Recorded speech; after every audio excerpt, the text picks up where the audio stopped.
पूरी दुनिया के सामने इस देश का एक पूर्व गृह मंत्री पाकिस्तान को क्लीन चिट दे रहा है।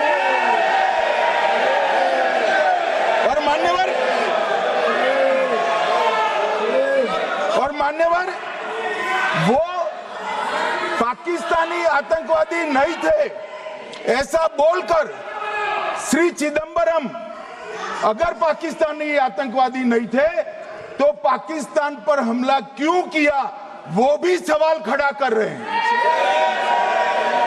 मान्यवर आज पूरी दुनिया ने हमारे संसद सदस्य गए थे, स्वीकारा था कि हमला पाकिस्तान ने किया है, और इस देश का गृह मंत्री जो कांग्रेस पार्टी से आता है वो कहता है कि क्या सबूत है।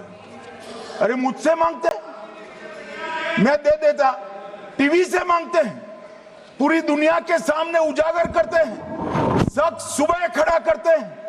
पाकिस्तान को बचाने का इनका ये षड्यंत्र आज 130 करोड़ लोग जान रहे हैं। बच नहीं पाओगे आप लोग, बच नहीं पाओगे।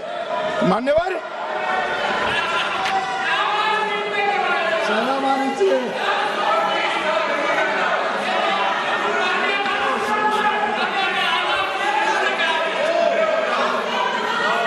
मान्यवर अब मैं पहलगांव आतंकी हमला और ऑपरेशन सिंदूर ये दोनों घटनाक्रम के लिए मान्यवर ये अभी से थक जाते हैं।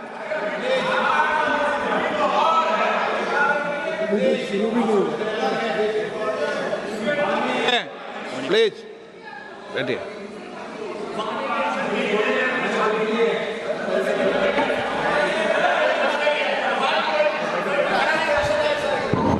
मान्यवर मैं आपके माध्यम से कहना चाहता हूं, थोड़ा धैर्य रखे भैया, अभी तो शुरू हुआ है, अभी तो शुरू हुआ है। मान्यवर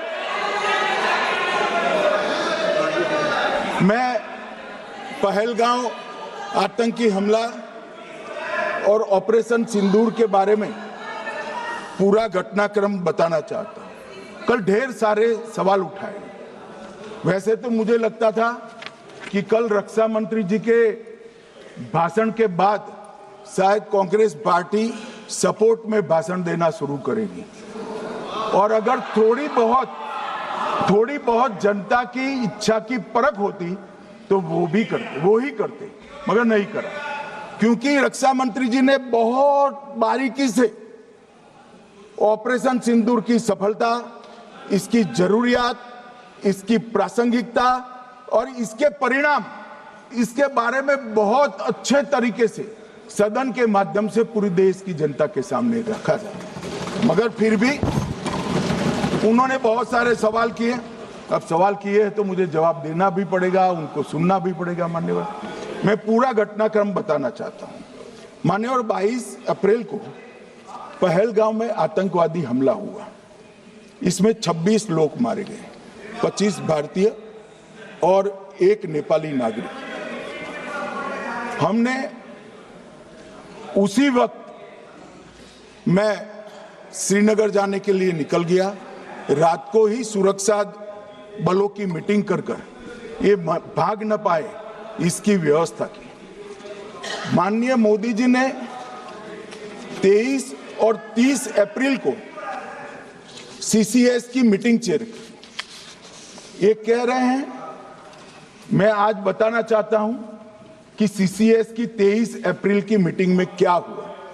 सबसे पहला कांग्रेस पार्टी का ब्लंडर था सिंधु जल संधि, इसको स्थगित करने का काम नरेंद्र मोदी जी ने किया। हमने अटारी के माध्यम से एकीकृत जांच चौकी जो चलती थी उसको बंद कर दिया।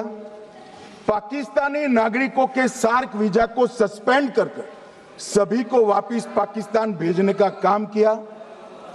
पाकिस्तान स्थित उच्चायोग ने रक्षा, सैन्य, नौसेना के सलाहकारों को अवांछनीय व्यक्ति घोषित किया, संख्या को 55 से घटाकर 30 किया और सीसीएस ने ये संकल्प लिया कि जहां पर भी ये आतंकवादी छुपे हैं उनको और उनकी ट्रेनिंग करने वाले अड्डों को सेना, पुलिस, सीआरपीएफ, बीएसएफ उचित जवाब देगी। मान्यवर, जिस तारीख को ये हुआ उसी दिन ये निर्णय हो चुका। मान्यवर, इसके बाद में कल गोगाई जी कहते थे मोदी जी 24 को पहलगाम जाने की जगह बिहार गए। सुनो यार, मान्यवर, मोदी जी जब ये पहलगाम घटना हुई यहां नहीं थे, विदेश में थे। आने के बाद तुरंत सीसीएस बैठक की और मोदी जी जिस दिन बिहार गए उस दिन पहलगाम में कुछ नहीं, कोई नहीं था, सिर्फ राहुल गांधी थे।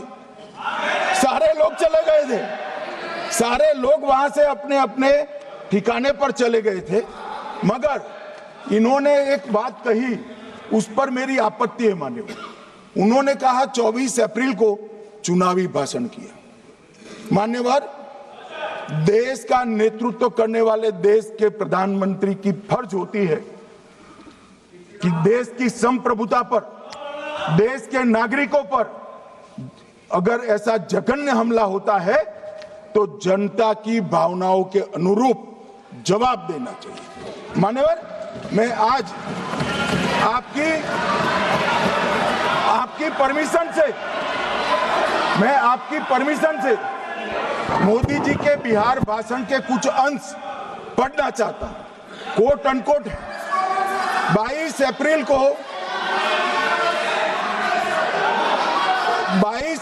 को पहलगाम का यह हमला केवल निहत्थे पर्यटकों पर नहीं बल्कि पूरे भारत की आत्मा पर एक दुस्साहसपूर्ण प्रहार है। आतंकवाद के प्रति दृढ़ और कड़ा रुख, आतंकियों और इसके हमले की साजिश रखने वालों की कल्पना से भी बढ़कर उनको सजा दी जाए। मान्यवर, महत्वपूर्ण है आतंकियों और इसकी साजिश रचने वाले दोनों को। आतंकियों की बची खुची जमीन भी मिट्टी में मिलाने का समय आ गया है। 140 करोड़ भारतीय इस बात के लिए एकजुट है कि आतंकी आकाओं की कमर तोड़ दी जाएगी। भारत हरेक आतंकवादी और उनके समर्थकों की पहचान करेगा, उनका पता लगाएगा और उन्हें दंडित करेगा। आतंकवाद कभी भी भारत की आत्मा नहीं तोड़ पाएगा। न्याय सुनिश्चित करने का मैं हर संभव प्रयास करूंगा। अनकोट। अब इसमें किसी को चुनावी भाषण दिखाई पड़ता है तो उसकी समझ शक्ति पर बहुत सारे सवालिया निशान लग जाते हैं। ये चुनावी भाषण नहीं है, आतंकवाद के खिलाफ लड़ने का 140 करोड़ भारतीयों का प्रतिघोष है जो मोदी जी ने वहां दिया। इनको चुनावी भाषण दिखाई पड़ता है। जैसे चश्मे होते हैं ऐसी ही दृष्टि होती है।